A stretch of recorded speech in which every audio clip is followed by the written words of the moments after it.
everybody, welcome to Peoples and Things, where we explore human life with technology. This is the second video on technology hype, which draws on a piece titled Blinded by the Hype that I wrote with Jeffrey Funk. The first video was actually the first thing we recorded as we started playing around with video back in July, and then it kind of sat around while we worked out various kinks and bottlenecks. Now, back in July, it looked like the stock market, including tech stocks, might be on the way to recovery, and the question was, will the rally continue? And the answer is, well, no. Here we are in October. Markets have gone below their June 2022 lows, and in fact have erased all gains going back to late 2020. Digital technology companies, including Facebook, Meta, and Apple, are still getting hammered. Now, in the first video, I argued that we have been in a technology bubble for the past decade, but that this technology bubble is different than the one in the 1990s, which is often referred to as the dot-com bust. While the dot-com era was a bubble, it was also highly productive. But the past decade has been far less productive. And as I laid out in the last video, we can see this in terms of multiple economic and market measures, including productivity, market sizes, and corporate profits. It seems that we have been living in an unproductive bubble. Now, in this video, I want to follow up with 3 thoughts. First, I want to talk about why any of this matters. Second, I will outline why the new wave of tech horseshit like Web3, NFTs, and the metaverse aren't going to help this situation one bit. And finally, we'll talk about some factors that may have contributed to the creation of our unproductive bubble. The question of why our unproductive matters is an important one. It's not necessarily obvious. For instance, you might be saying, well, I'm no fool. I didn't invest in fucking Uber or Rivian or Peloton or whatever, so why should I care? And I hear that. But actually, and sadly, this lack of productivity has wider ramifications for us all. Here's one angle into the issue. For a long time in the 19th and 20th centuries, technological change was an important driver of economic growth, job creation, and improvements in quality of life. But by most economic measures, with the exception of that dot-com era of the 1990s, the spigot of productivity-enhancing technologies seems to have reduced to a trickle since about 1970. Here's that chart again from Robert Gordon's book, The Rise and Fall of American Growth. High productivity improvements in the period between 1920 and 1970, and low growth since the 1970s, with the exception of that decade that began in 1994. And while this chart cuts off in 2014, that low productivity has basically continued right up to the present moment. In fact, I'll link to a piece below that describes how productivity was actually negative during the first 2 quarters of 2022. We got even less productive than we were. So all this talk about how COVID was going to drive adoption of automation and AI and all this crap, so far that is not showing up in the numbers. Technology is no longer an engine of much shared prosperity. Meanwhile, United Way's ALICE program, which has created a measurement of financial hardship in the United States, routinely finds that about 40% of American households can barely afford to make ends meet. This reality hits some groups harder than others. For example, because of the history of racism and racist institutions, Black and Latino families tend to fit the ALICE definition more often than many white families on a per capita basis. But make no mistake, there are many, many white families in this category. There is nothing about the technological change occurring today that is going to fundamentally shift this picture. If anything, some recent developments are probably making things worse. So, for example, some people argue that sharing economy apps like Uber or Grubhub just open up more shitty, low-pay, benefitless service jobs. Well, if the technologies from the past decade haven't helped much, what about newer technologies that boosters promise are right over the horizon? As my technology studies friends and I, including Jeff Funk, have been observing our unproductive bubble for the past decade or so, we've been wondering, what's next? What's going to come after this most recent wave of AI hype and, self-driving cars and drones and VR and all the other stuff? We never imagined the answer would be so fucking ridiculous as NFTs, Web3, the metaverse, and other crap people have been talking about for the past year or two.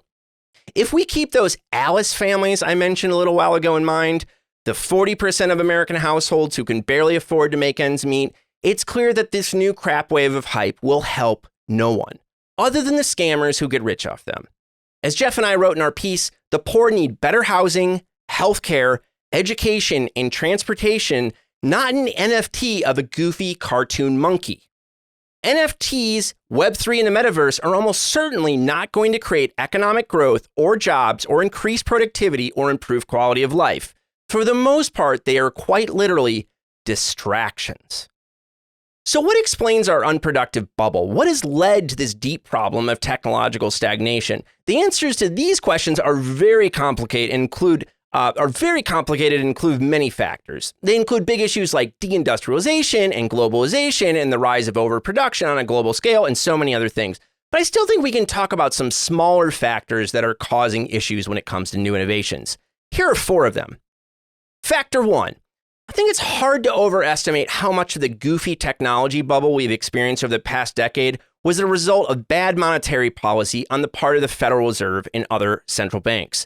These banks reduced interest rates to near zero after the 2008 financial crisis, and that was a necessary step towards recovery, but they kept interest rates low for far too long. This made money and debt too cheap and enabled venture capitalists, startup founders, and others to invest in ideas that were fundamentally stupid and structurally unprofitable. Uber and other sharing economy apps are good examples here. And we can see this is true because as soon as the Fed started raising interest rates to combat inflation, it injected sobriety into the markets. And all of a sudden, investors started asking basic questions such as, is this firm going to be profitable anytime soon? And startup founders were like, damn, hell, profits, you say? Bringing in more money than we're spending? I never really thought about that before, to be honest. So I don't think we'll ever be able to say with certainty that, for example, that 60% of the ridiculous crap we've been seeing is the result of interest rates, but my guess that explains a lot of it. Factor 2. Maybe there's just something wrong with the way we're doing scientific and engineering research.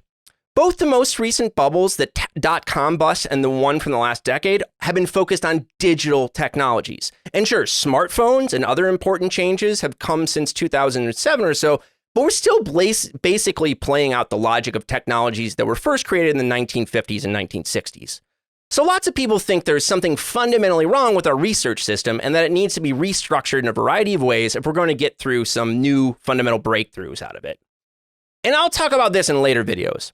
There are a lot of ways we can do this wrong. And at its worst, it can just turn into academic scientists and engineers saying, hey, give us more money, which I think we should all be very skeptical of. Scientists and engineers are an interest group looking for rents, just like so many other groups. Don't assume they will deliver economically. In a lot of demonstrable ways, they simply have not. Jeff Funk, Patrick McConnell, and I should have a new piece that talks about this soon. Factor 3. It could be that we're simply having problems learning how to apply digital technologies in organizational settings. They're basically facing a learning or skills or human capital problem. This is part of what Eric Brynjolfsson of the second machine age has been arguing for decades. But as the economist Robert Gordon has pointed out in a recent exchange with Brynjolfsson, that's part of the problem. Brynjolfsson's been arguing this for decades and productivity still hasn't shown up. At the same time, my friend Louis Hyman has an interesting project he's calling something like everyday automation, in which he's arguing that people need to learn how to apply the most basic forms of automation where they work. And he's not talking about machine learning or AI or whatever. He means things like Excel. Most of the automation tools he's talking about are effectively free, literally free. I look forward to seeing what Lou comes up with this, and I hope to have him on the podcast to talk about the project later. Factor 4. I think we need to face the music that we find in thinkers like Robert Brenner and his student Aaron Beninav. They argue that capital has consistently been having trouble finding productive places to invest, going all the way back to the 1970s. So what we get is stuff like financialization, stock buybacks, and recurrent asset bubbles. One thing we need, I argue, is for government leadership through regulation, subsidization, and even planning to lead private investment into technological or material change that we know will enhance public good. And my 2 favorite examples are, number 1, housing. We need to fix the housing crises that exist throughout the United States and other nations. And 2, climate policy. We need something like the Green New Deal, though we're going to have to find another name because that one has already been taken and ruined. In fact, I think we can bring climate and housing policy together to create a much better future, sustainable, energy-efficient houses that people can live in. We'll be talking about that in future episodes. But the first step towards any of this is that we have to stop being blinded by the hype. And on that, collectively, we have a long way to go. I'm glad to have had the chance to work with Jeff Funk on the article I've been outlining for you in these two videos, and I hope you're doing well, and I hope to see you soon.